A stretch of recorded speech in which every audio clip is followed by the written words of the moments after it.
रामकृष्ण हरी मंडळींनो, माऊली कीर्तन सोहळा महाराष्ट्रातील सर्वात लोकप्रिय असलेले एकमेव चॅनल सप्ताह कीर्तन, भागवत कथा, हरिजागर व लाईव्ह कार्यक्रमाकरिता अवश्य संपर्क करा। माऊली चोपडे व देवा पाटील। सुचिरभूत असावा,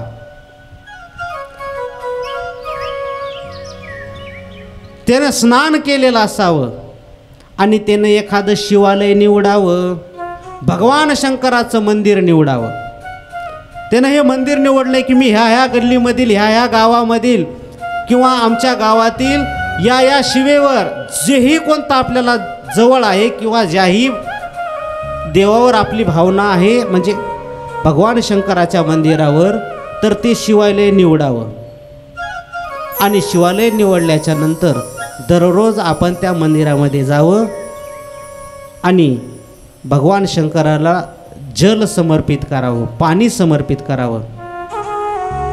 जर आपल्याला भगवान शंकर दूर आहेत, भगवान शंकराचं मंदिरच नाही एखादा आपल्या गावामध्ये, आता गावोगाव मंदिर व्हायलेत, परंतु नाही, लांब आहे, 2-3 किलोमीटर आहे महाराज, गुडघे चलू देणे, शरीरामध्ये आता तितकी काही ताकद नाही। परंतु मला आता कळाले की भगवान शंकराची जर पूजा केली तर फळ प्राप्त होते, मला तर खूप इच्छा आहे, मग मी काय करू?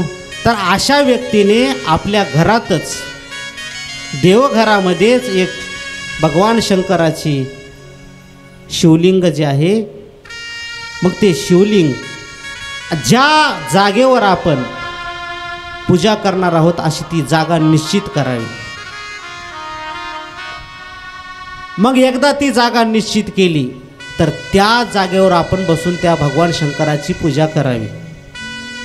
मैं तो हूँ शिव भोले तेरे चरणों का पुजारी, चरणों का पुजारी, तेरे चरणों का पुजारी, चरणों का पुजारी, तेरे चरणों का पुजारी। मैं तो हूँ शिव भोले तेरे चरणों का पुजारी, मैं तो हूँ शिव भोले तेरे चरणों का पुजारी, चरणों का पुजारी, तेरे चरणों का पुजारी, चरणों का पुजारी, तेरे चरणों का पुजारी, चरणों का पुजारी, तेरे चरणों का पुजारी, चरणों का पुजारी, तेरे चरणों का पुजारी। जब से होश संभाला मैंने तुमको अपना माना, ये दिल को संभाला तुमको अपना माना, तेरी लीला देख देख कर ये दिल हुआ दीवाना, मेरे मन को भाए तेरी सूरत जादूगारी, मेरे मन को भाए तेरी सूरत जादूगारी। चरणों का पुजारी, तेरे चरणों का पुजारी, चरणों का पुजारी, तेरे चरणों का पुजारी। मैं तो हूँ शिव भोले तेरे चरणों का पुजारी, मैं तो हूँ शिव भोले तेरे चरणों का पुजारी, चरणों का पुजारी, तेरे चरणों का पुजारी, चरणों का पुजारी, तेरे चरणों का पुजारी, चरणों का पुजारी, तेरे चरणों का पुजारी। तर आपण ती जागा निवडावी आणि जागा निवडल्याच्या नंतर पूजा करण्यासाठी आपण आसनावर बसून पूजा करावी। मग कोणतंही आसन असेल, तुम्ही पाठ घ्या, परंतु आपण जे आसन धारण केले ते आसन, आपण जी भगवान शंकराची जे शिवलिंग ठेवणार आहे ते शिवलिंग आपल्यापेक्षा खाली येता कामा नये, त्या शिवलिंगाचं चौरंगाव तरी घ्यावा, आपल्यापेक्षा उंच आसन असावं देवाचं। मग आपण ती जागाही निवडली, आसनही घेतलं, मग भगवान शंकराची अर्थात त्या शिवलिंगाची पूजा करत असताना मी हे घरचं सांगायलो बरं का. घरी ज्याला बाहेर जाऊन होत नाही, होणं शक्य नाही, गुडघे चलू देणे किंवा काही अडचणीत, आणि जर मंदिर आपल्या इथं नसेल, लांब मंदिर असेल, तर त्यानं घरी पूजा करावी. मग ती वेळ निश्चित करावी. काय करावी? वेळेला फार महत्त्व आहे. ती वेळ निश्चित करावी. उदाहरणार्थ सकाळी मी 7ला त्या शिवाची पूजा करणार आहे, लिंगाची पूजा करणार आहे, तर दररोज काही जरी अनंत जरी अडचणी आल्या, 7ला म्हणजे 7ला पूजा करण्यासाठी सुरुवात करावी. नाहीतर कधी 7ला, कधी 9ला, कधी 12ला, दसऱ्यात तर काय 4लाच. दसरा असतंय ना.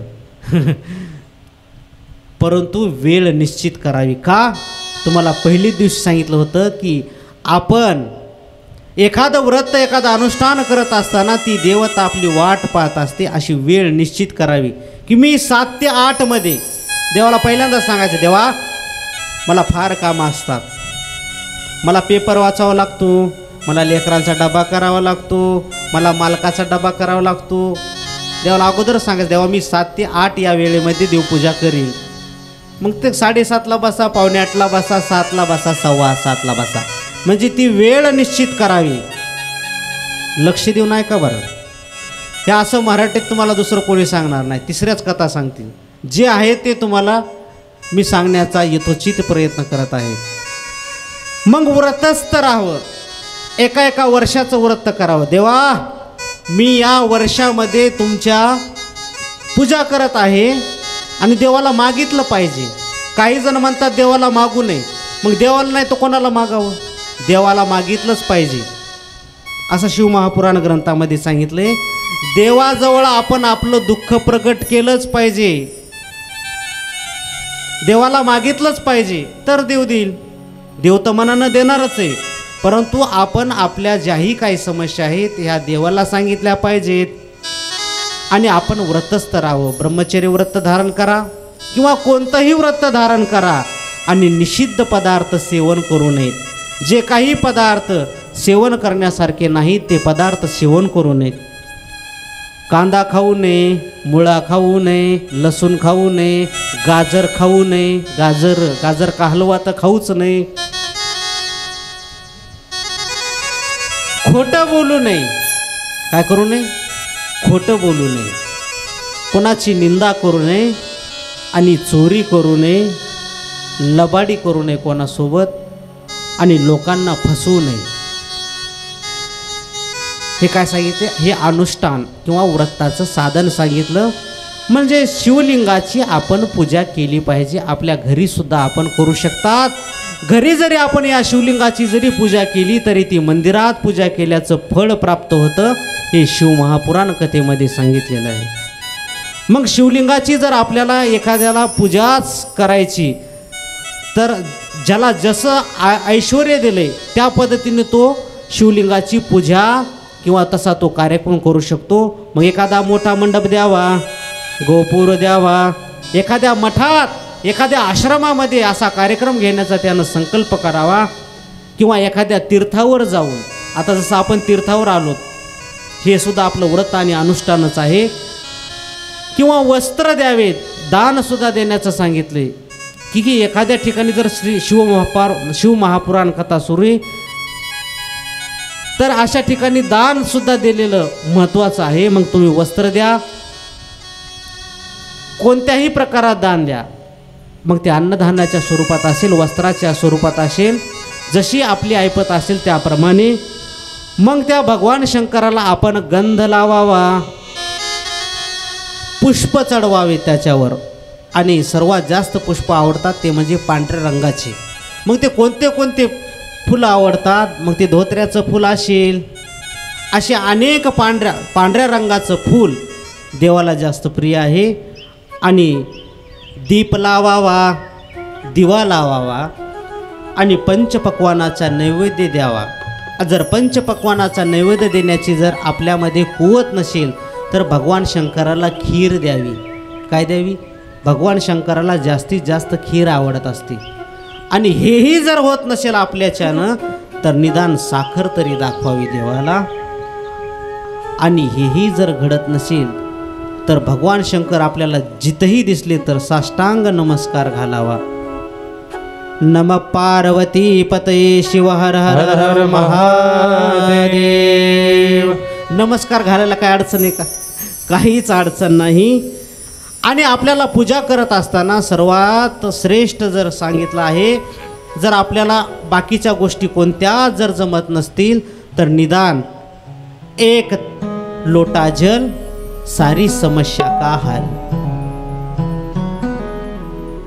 एक तांब्याभर पाणी तरी आपण भगवंतावर समर्पित करावं. साधू संतांना सांगितलंय महाराज आपल्या.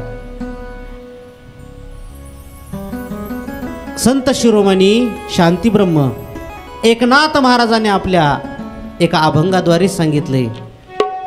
एक बिल्वदळ चंदन क्षता पूजन तत्वता सोपे बहु. एक बिल्वदळ, एक पसा पाणी आणि चंदन सुद्धा लावलं पाहिजे. चंदन सुद्धा लावावं, जसा भस्म लावतो तसा चंदन सुद्धा लावला पाहिजे. जर आपल्याला काही गोष्टी जर लक्षात राहत नसतील किंवा आपला मुलगा जर आपल्याला हुशार व्हावं असं जर वाटत असेल, आपली मुलगी जर शिक्षणामध्ये जर समजा तिची बुद्धी चलत नसेल तर आपण चंदन उगाळावा. चंदन असते ना, किंवा ते आता बॉटलसुद्धा भेटते. मग आपण आपल्या हाताने भगवान शंकराच्या त्या लिंगाला चंदन लावायचं. आणि चंदन लावलं की 2 मिनिट तिथं बसायचं. आणि बसल्याच्या नंतर ते चंदन घ्यायचं, आपण आपल्या कपाळाला लावायचं, नाहीतर आपल्या मुलाला किंवा मुलीला ते लावायचं. किमान 15 ते 20 दिवसामध्ये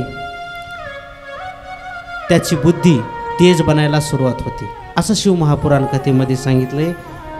म्हणून शिवाची पूजा कशी करावी याचं वर्णन सूतजी महाराजांनी शौनकादी मुनी महाराजांना सांगितलेलं आहे. मग भगवान शंकराची पिंडच का आहे?